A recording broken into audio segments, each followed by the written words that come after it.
नमस्कार, मैं हूं आपके साथ सरगम पंत श्रीवास्तव और आप देख रहे हैं TV9 डिजिटल। एक बार फिर से आप सभी का बहुत बहुत स्वागत है हमारे इस खास शो में, जहां हमारे साथ सीनियर डॉक्टर्स और मेडिकल प्रैक्टिशनर्स जुड़ते हैं और उनसे हम हेल्थ से जुड़े तमाम विषयों पे बातचीत करते हैं। और हमारे आज के कार्यक्रम में हमारे साथ जुड़े हैं डॉक्टर निशा कायमल, जो कि है endocrinologist and diabetologist, Kokilaben Dhirubhai Ambani hospital से। डॉक्टर, बहुत बहुत स्वागत है आपका TV9 डिजिटल पे। नमस्कार, थैंक यू वेरी मच। तो डायबिटीज़ के बारे में आज डॉक्टर से ढेर सारे सवाल पूछेंगे, लेकिन इससे पहले हम इस बातचीत के सिलसिले को आगे बढ़ाएं। आप सभी को बता दूं कि TV9 डिजिटल ने एक खास इनिशिएटिव की शुरुआत की है, जिसका नाम है TV9 वैन। लेकिन आखिरकार ये इनिशिएटिव क्या है और TV9 वैन क्या है? Today, doctors are busier than ever providing care and advice to patients. And the reality is that an average patient now spends much more time in the waiting room than in the doctor's chamber. With such a captive audience, it's time to put their wait time to good use. Introducing TV9 Waiting Area Network that provides premium patient engagement experience through engaging and informative videos. These videos are created keeping in mind an Indian patient seeking medical attention. TV9 Waiting Area Network provides a perfect platform for educating the patients on everything a doctor's practice has to offer while elevating the doctor's brand at the same time. As a doctor, all you need is to have Wi-Fi at your clinic and we'll take care of the rest. We provide you with a TV, a media player, your clinic profile, and a playlist customized as per your practice. Combine all this with the regular news updates from TV9 and you have an awesome branding and marketing tool for your clinic. Write to us at van@tv9.com and we'll get in touch with you to set up our solution at your premises. Diabetes आज एक ऐसी बीमारी है जिसके बारे में आज हर कोई जानना चाहता है। डॉक्टर, डायबिटीज़ से संबंधित हर किसी के जहन में कई तरीके के सवाल हैं, तो आज उस पर तो आपसे चर्चा करेंगे ही। लेकिन डायबिटीज़ को साइलेंट किलर कहा जाता है, लेकिन मैं कहीं पढ़ रही थी, एक स्टडी में ऐसा दावा किया गया कि अगर जल्दी इसके बारे में पता चल जाए तो आप डेथ के रिस्क को कम कर सकते हो। कितने हद तक आप इसके साथ सहमत हैं? जी, एब्सोल्युटली मैं उसके साथ सहमत हूँ। This is a very relevant question. तो अनफॉर्चुनेटली डायबिटीज एक ऐसी बीमारी है जो काफी लोगों में कुछ भी लक्षण नहीं होते उसके। काफी लोग कंप्लीटली एसिम्प्टोमेटिक जो हम कहते हैं वैसे होते हैं। जिनमें लक्षण हो वो ऑब्वियसली प्रेजेंट करते हैं, ज्यादा प्यास लगती है, पेशाब के लिए बार बार जाना होता है, वजन कम होता है, बहुत थके हुए महसूस करते हैं, या फिर पैरों में झुंझुनाहट हो सकती है, कुछ लोगों को इचिंग या खुजली की प्रॉब्लम हो जाती है, धुंधला नजर आने लगता है। तो ये उन लोगों में है जिनमें ये लक्षण दिखाई देते हैं। लेकिन काफी लोग हैं जिनकी शुगर लेवल्स हाई रहती है, 600-700 हो सकती है, फिर भी कुछ भी सिम्टम्स ना हो। एंड अनफॉर्चुनेटली जब तक वो हमारे पास पहुंच जाते हैं, ऑलरेडी डायबिटीज के कॉम्प्लिकेशंस चालू हो चुके होते हैं। मतलब स्टडीज में कहा जाता है कि टाइप 2 डायबिटीज ऑलमोस्ट 20 से 21% लोग जब हमारे पास आते हैं तो ऑलरेडी जो रेटाइना जो बोलते हैं, आंखों के पीछे का पर्दा, उसमें ऑलरेडी डैमेज हुई होती है। तो अगर हम इसे अर्ली पकड़े, इससे पहले कि डैमेज चालू हो जाए, लाइफस्टाइल चेंजेस करें, दवाइयाँ टाइम पे ले, वेट लॉस करें, एक्सरसाइज करें, तो डेफिनेटली ये जो रिस्क है डायबिटीज से जुड़ी हुई और जो डेथ की रिस्क है जो डायबिटीज में ज्यादा होती है, उसको हम श्योरली कम कर सकते हैं। डॉक्टर, दो सवाल यहाँ पे मैं पूछना चाहूँगी। आपने यहाँ पे टाइप 2 डायबिटीज़ के बारे में बात करी। अक्सर लोग बहुत ज़्यादा कंफ्यूज्ड रहते हैं अमूमन कि ये टाइप 1 डायबिटीज़ और टाइप 2 डायबिटीज़ क्या होती है, इसके बारे में आप ज़रा हमें बताएं। और उसके साथ ही मैं ट्रीटमेंट के बारे में भी आपसे यहाँ पर पूछना चाहूँगी, क्योंकि हमारे देश में पहले तो इतनी जागरूकता है नहीं हेल्थ को लेकर के, इसीलिए लोग सालाना जो टेस्ट होते हैं वो भी बहुत कम कराते हैं। ऐसे में लोगों को कैसे पता चले कि उन्हें डायबिटीज़ है? एब्सोल्युटली। तो विल स्टार्ट ऑफ पहले क्वेश्चन से, विच इज टाइप 1 और टाइप 2 डायबिटीज के डिफरेंस। तो टाइप 1 डायबिटीज एक ऐसी बीमारी है जहाँ पे पैनक्रियास जो है हमारे शरीर में, उसकी जो इंसुलिन प्रोड्यूसिंग बीटा सेल्स होते हैं वो इम्यून सिस्टम द्वारा नष्ट हो जाते हैं और उस वजह से शरीर में जो इंसुलिन की लेवल्स है वो कम होती रहती है। भी इंसुलिन ये मुख्य हार्मोन है जिससे हमारी शुगर लेवल नियंत्रण में रहती है।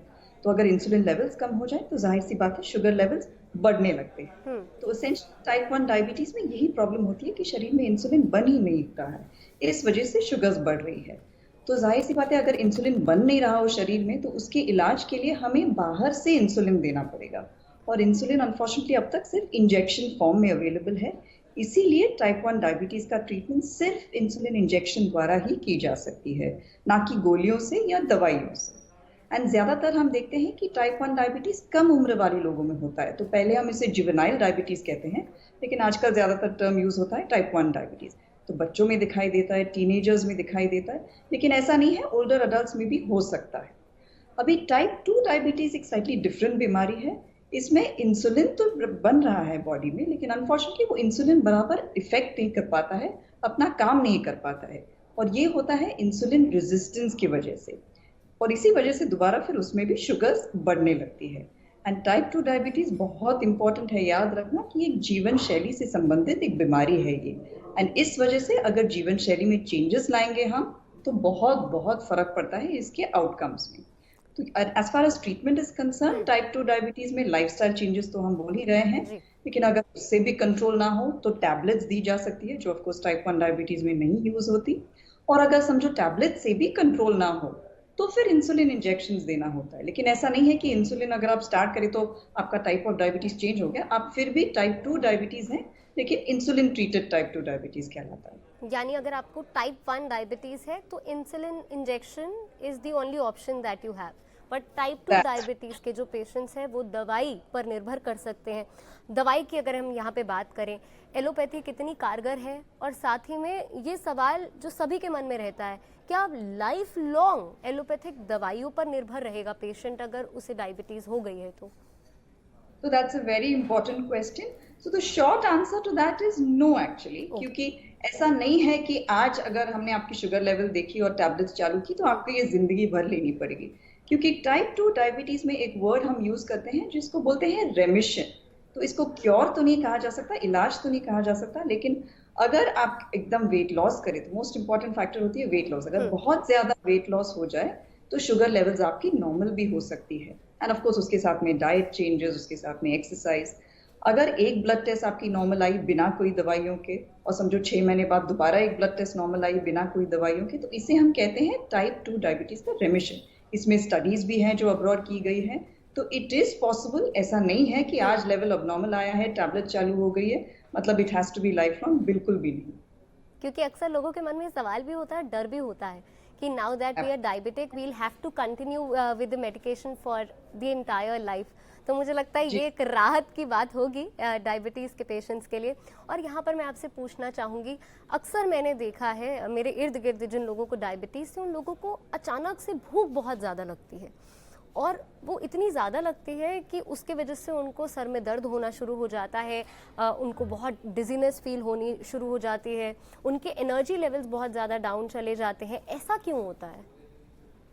तो दिस कैन बी 2 कैटेगरीज में हो सकते हैं लोग। तो फॉर एग्जांपल जिन लोगों में दवाइयाँ चल रही है तो ये भी हो सकता है कि दवाइयाँ थोड़ी स्ट्रांग हो गई उनके लिए, और इस वजह से अगर उन्हें ज़्यादा खाया नहीं होगा या दवाई का डोज बहुत ज़्यादा हो तो उस वजह से शुगर्स थोड़ी देर बाद ड्रॉप हो सकती है। और जब ऐसी शुगर्स ड्रॉप हो जाए तो टिपिकली ये सिम्टम्स महसूस होने लगते हैं, पसीना निकलता है, हाथ पैर कांपते हैं, बहुत ज़्यादा भूख लगती है, चक्कर जैसे आने लगता है, तो हम हाइपोग्लाइसीमिया कहते हैं इसे। हम ऑब्वियसली पेशेंट्स को बोलते हैं कि एक बार कैपिलरी ग्लूकोज चेक करें ग्लूकोमीटर लेके, जानने के लिए कि ये सच्ची में लो शुगर से रिलेटेड हो या नहीं हो। अभी ऐसे भी कुछ पेशेंट्स होते हैं जिनकी शुगर्स इतनी हाई चल रही है कि अगर थोड़ी बहुत भी नॉर्मल के पास आ जाए तो भी उनको ऐसे सिम्टम्स होने लगते हैं। लेकिन कुछ लोग ऐसे भी हैं जिनको अब तक डायबिटीज का समझो डायग्नोसिस नहीं हुआ है, लेकिन ये जो प्रीवियस वाला जो फेज रहता है उसमें जो है हमारी पैनक्रियास बहुत ज्यादा मेहनत कर रही है शुगर लेवल्स को मेंटेन करने के लिए।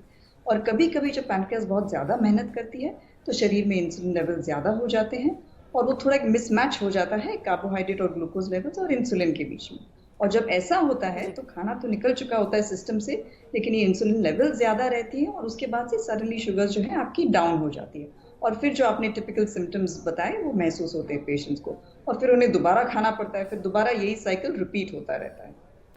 मैम, एक और सवाल मेरे मन में है, बहुत सी बार हम लोग टेस्ट कराते हैं डायबिटीज़ का, कुछ लोगों को बॉर्डर लाइन डायबिटीज़ भी होती है, ऐसे में क्या कुछ लाइफस्टाइल मॉडिफिकेशंस पेशेंट कर सकते हैं, और ख़ास तौर पे वो लोग जो कि बॉर्डर लाइन पर होते हैं, यानी जिन्हें होने की ज़्यादा संभावनाएं होती हैं, उनको कैसे अपना ख्याल रखना चाहिए ताकि उन्हें भविष्य में डायबिटीज़ ना हो और उनका जो डायबिटीज़ है वो कंट्रोल में रहे?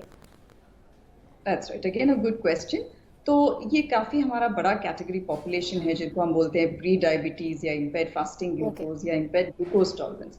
तो इनमें जो है मेन फैक्टर्स जो होते हैं इसको कंट्रोल में रखने के लिए या टू प्रिवेंट कि आगे जाके इनको डायबिटीज हो जाए, मोस्ट इम्पॉर्टेंट है डाइट और डाइट। ये बहुत बहुत मायने रखता है।